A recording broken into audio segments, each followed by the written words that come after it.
5 million public school students in the U.S. are learning English as a second language, but more than 40% of Latino families don't have the necessary technology to take those classes from home.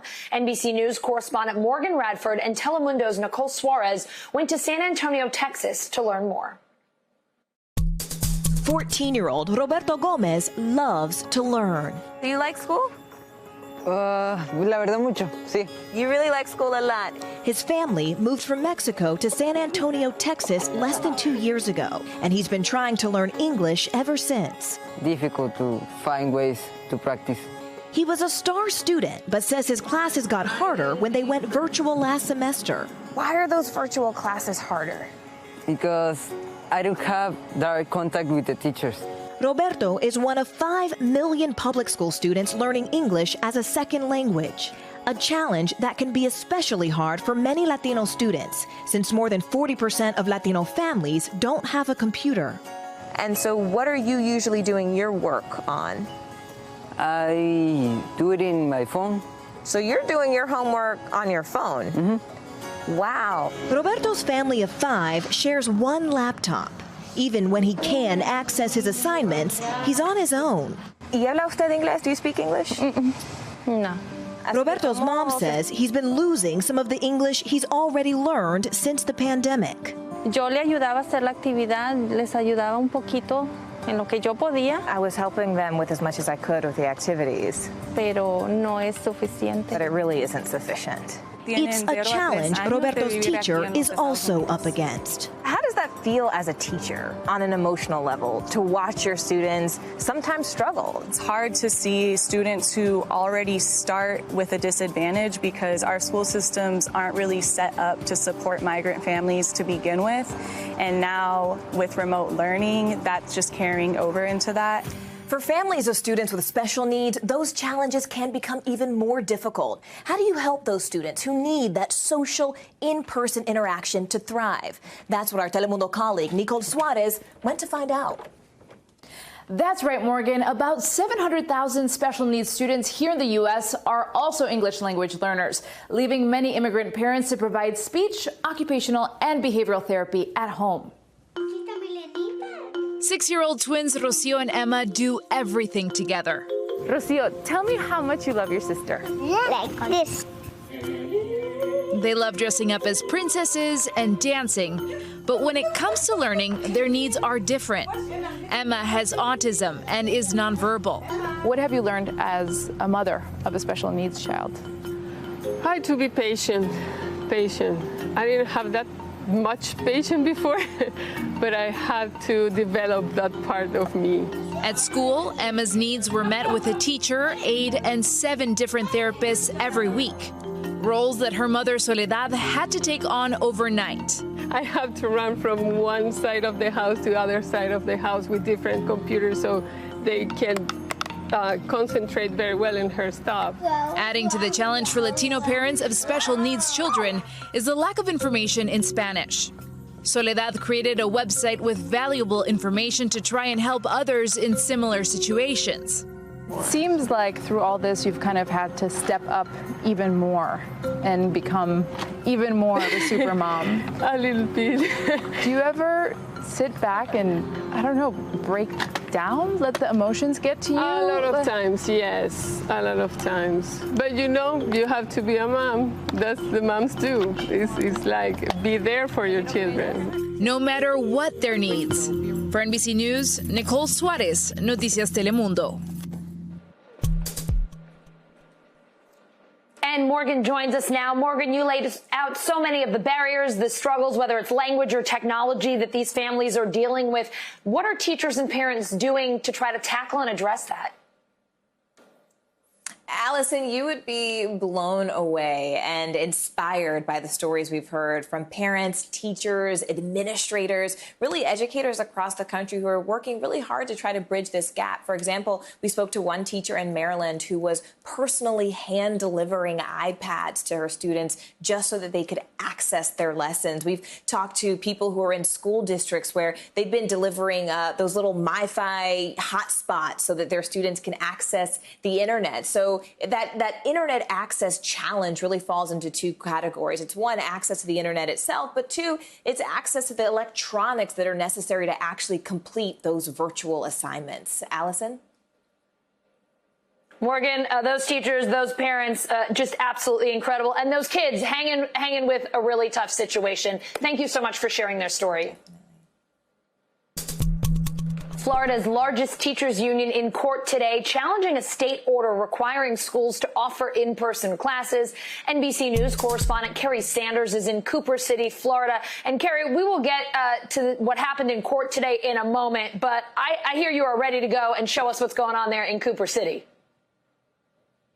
Well, the teachers here at this school, and this is part of Charter Schools USA, are learning about a new piece of technology that's really important. So kids are going to be doing virtual learning. They're going to be sitting at home, and a teacher potentially sitting at home with a computer, staring into the computer. The kid's there for 5 hours. How boring. So what they've done here is they've invested in a piece of technology. That little thing right there kind of looks like an owl. It's called an owl, and it's a camera. And now if we switch to this shot over here, you can see it's got me, and there is how the kids at home on their computers will see it. What's most interesting is, as I walk, it's a little bit of a lag, but the camera will eventually catch up to me, meaning that the teachers won't be teaching necessarily from their homes. They'll be teaching from the classrooms. The camera will follow them. They can come over here to the board, or let's say it's a biology class. And so here in biology class, you bring this over to the camera. It follows along. Again,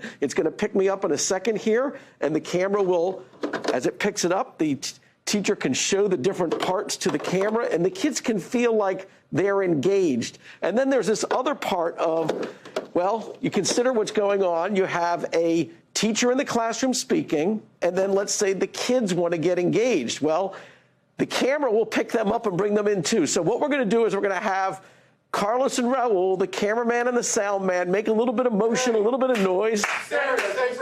So, and as they make their noise, making a little, the camera will eventually pick them up. This rowdy crew. Yeah, they're like the crass clowns today. But it picks them up and brings them in. And Allison, the whole idea of all of this as we come back on this camera is to make sure that there is some sort of involvement for the kids. Because, again, I return to how boring it must be to sit at home for 5 hours, and then for the teachers as well.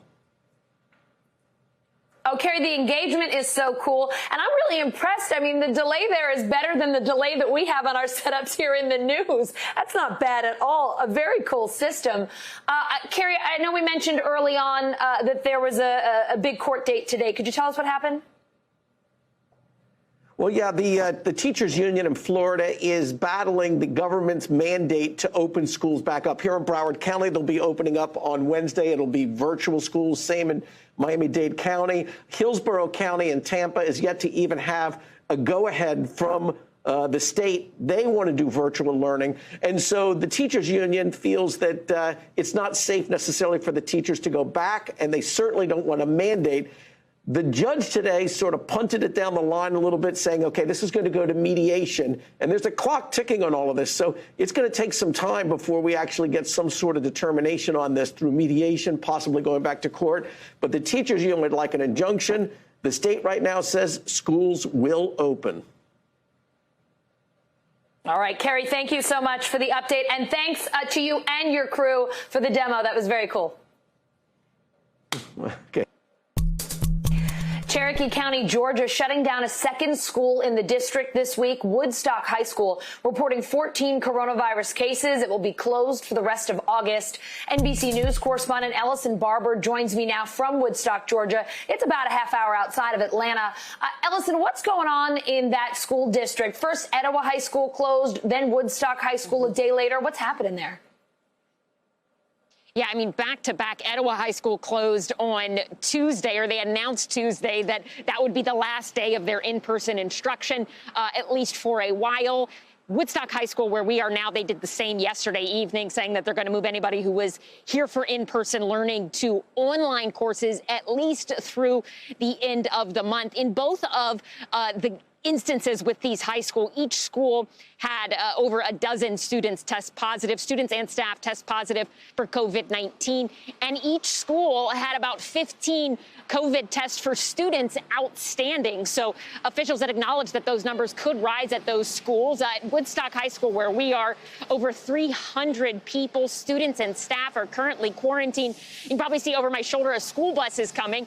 One thing worth mentioning, this campus where Woodstock High School is, even though they've decided to pull all the high school students out of in-person learning, there's a middle school on this campus. And for now, the school district has made the decision to let those students continue with in-person learning because they say the middle school hasn't had any confirmed cases, even though they're literally right next to each other on this campus here. Allison? Wow. Ellison, people are pretty familiar now with this picture. It's of the crowded hallway at Etowah. It went viral last week. I think we have it. There it is.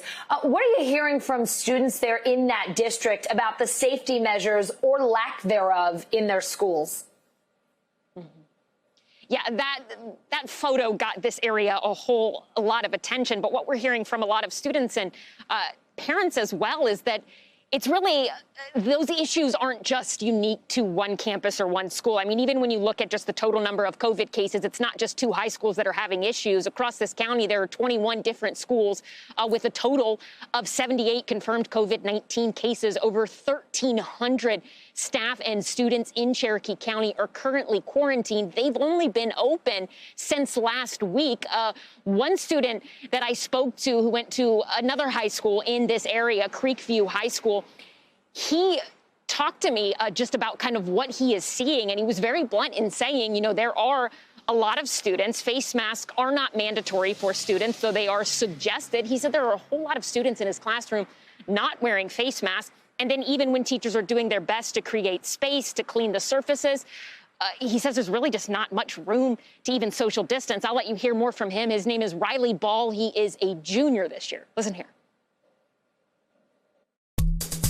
With how the classrooms are set out, kids are in very close range to each other no matter what. But outside of that, when students do have control of who they're around and who they're near, there's still quite a few people that will get into groups and go to their places, whether they're wearing a mask or not. With the one-way hallways, there's still students that will go the opposite way, even if they shouldn't be going that way. So he said that just a couple of days ago, he found out one of his classmates in his study hall had tested positive for COVID-19. He was told by the school that he didn't need to quarantine because he hadn't been in what they consider close contact, within 6 feet of each other for more than 15 minutes at a time. But he said in that classroom, only about half of his classmates were wearing face masks. He believes that it should be mandatory for all students to be wearing masks when they walk onto campus.